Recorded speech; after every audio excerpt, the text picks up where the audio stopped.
What's up, everybody? Good afternoon. Hope you guys are doing well on this Thursday. And I want to take a quick little spin around the NFL in terms of coach and coaching related type news because everything that happens at this point has the ability to affect the Seahawks in some way, shape, or form. Anybody who gets fired or let go, or anyone who doesn't get fired or let go, or anybody who gets hired, any opening that closes, any closing that opens, it can all affect the Seahawks in some way. So it's worth keeping an eye on. There hasn't been a ton new with the Seahawks. We know we're going to be looking at a bunch of candidates. There was a couple of things that came out earlier today that indicated the Seahawks are interested in Mike Vrabel, which, again, to me, whether or not I'm on board with that kind of comes down to whether or not Arthur Smith is involved.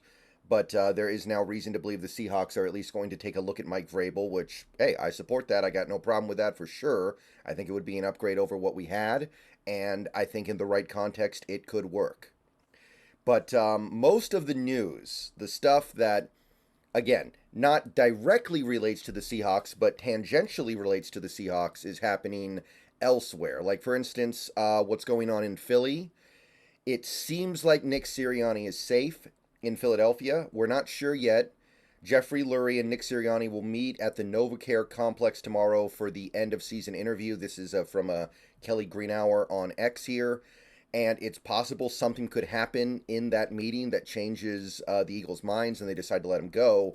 But the current perception is that they're going to keep Sirianni, fire the assistants, fire the coordinators, bring in all new staff, and let that be the change they make going into 2024, which, I mean, I guess that's understandable. I guess that's a pretty reasonable way to deal with it.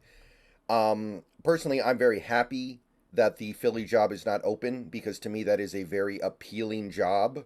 There's a lot of pressure, and some coaches would shy away from that. But if you're willing to not shy away from pressure, you're getting one of the best GMs in the league in Howie Roseman, somebody who will do anything to field the best team possible, somebody who's willing to trade aggressively, somebody who's willing to spend aggressively to make things happen. You're getting that. You're getting a roster that is getting older, admittedly, but still has some young, appealing talent. Like, I'm sure there are some coaches out there that would be excited to work with a guy like a Jalen Hurts despite his limitations, excited to work with A.J. Brown and Devontae Smith. And, I mean, the offensive line, they're starting to lose guys. They're starting to get older for sure, but there's still some guys who are still going to be there in 2024 that are good. And then you have a guy on defense like Jalen Carter. So there's stuff there for sure. And if that Philly job had opened up, I would have expected that job to be in high demand for most coaches. So I'm kind of glad that spot is not opening right now. I'm glad Sirianni gets to stay on one more year. That might have been a Ben Johnson landing place. That might have been a Mike McDonald landing place. And now we don't have to worry about that unless this changes, which is very possible. So kind of like the Dallas job not opening, I'm really happy this job is not opening. And this job's probably more appealing than the Dallas job because at least you don't have Jerry Jones to deal with. You have good ownership. You have a good GM. Also, in NFL news related to coaching, it is widely believed that Bill Belichick is going to end up in Atlanta, which to me is perfect. I love this for many reasons.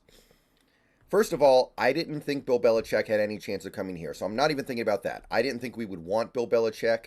I didn't think that Bill Belichick would really want to come here. I didn't think that made any sense. So I wasn't really thinking about Belichick as a potential Seahawks coach. There's a reason why I haven't really discussed that. There's no way that would work. So I was kind of pushing that out of my head. And I like the fact that the Atlanta job is being taken up by a guy who I didn't think we had any chance of getting. Because straight up, that job I think is very appealing. They have a very good and fun roster that I think is headed towards great things in this league. All they need is a quarterback, really. I love their offensive talent. They've got a great offensive line in place. They've got good skill position players. I like some stuff on that defense, not all of it, but I like that roster a lot. They have good ownership. They have a great stadium they play in. That was a position that I think could have attracted the best of the best. And if Belichick goes there, then there's that spot's closed. And it's closed by a guy who I didn't want the Seahawks to get anyway. So to me, this is great news. Now, we do now have the greatest coach of all time in our conference, but that had a pretty good chance of happening no matter what happens, so I'm not going to sweat that. So if this happens, I think this is also good news for the Seahawks. We also got this. Not that this necessarily means anything yet. I don't want to jump the gun here, but Mike Tomlin spoke about his future in Pittsburgh, and he sounded very comfortable with it. And honestly, I don't know why people expect him to be let go anyway when he just had a fairly impressive season with no real quarterback what to speak of and a roster that had a decent number of injuries. Like, I don't know why his job was supposed to be in jeopardy in the first place, but it sure sounds like Mike Tomlin is not going anywhere. So that spot is not going to open up. Pittsburgh would have been very appealing to a head coach because you have so much job security, and Mike Tomlin is not going to be available for signing. So if he does indeed get his offseason extension, which I do expect to happen in the coming months here, then he's off the table. Great. No disrespect to Mike Tomlin. He's not a bad coach at all. In fact, I think he's a good coach. I didn't really want him. I feel like we can do something a little more interesting. I feel like we can do something a little more appealing. I feel like we can just go in a different direction that produces better results ultimately. So, Mike Tomlin, I mean, if we had gotten him, I wouldn't have been down on it, but I would have felt like we could have done better. And this is, I think, what is best in terms of the Seahawks' interest. Not that I think there would have been a ton of interest in Tomlin anyway, but you never know. So, looks like the Steelers' job is closed, and looks like Tomlin's job is safe. Final thing, of course, this is now kind of old news because we've known that this was going to happen for a while. Jerod Mayo did get the Patriots job. He is their new head coach. That's been suspected for a little while here, and it's not a surprise to anybody really, but it does close up a job that was potentially appealing, and it closes him up with somebody who was not even on my radar. I think that outside of New England, Jerod Mayo had no real gas behind him as a head coaching candidate. He was a good in-house hire for the team that was working with him for a while, but I don't know about him outside of New England, so it's not like this was a guy I was coveting. And again, it's a potentially appealing job that is no longer available to outsiders like Ben Johnson, Mike McDonald, Evero, etc., etc., etc. So things are going fairly well for the Seahawks, in my opinion. In my opinion, these are all little things that are playing to the Seahawks' advantage. We don't want that many coaching openings. We don't want that many prospects that we like going to these other teams. And so far, that's what we're seeing. So, as of right now, there are 8 head coach openings. Panthers, Titans, Seahawks, technically still the Falcons, although that looks like that's going to get closed up soon.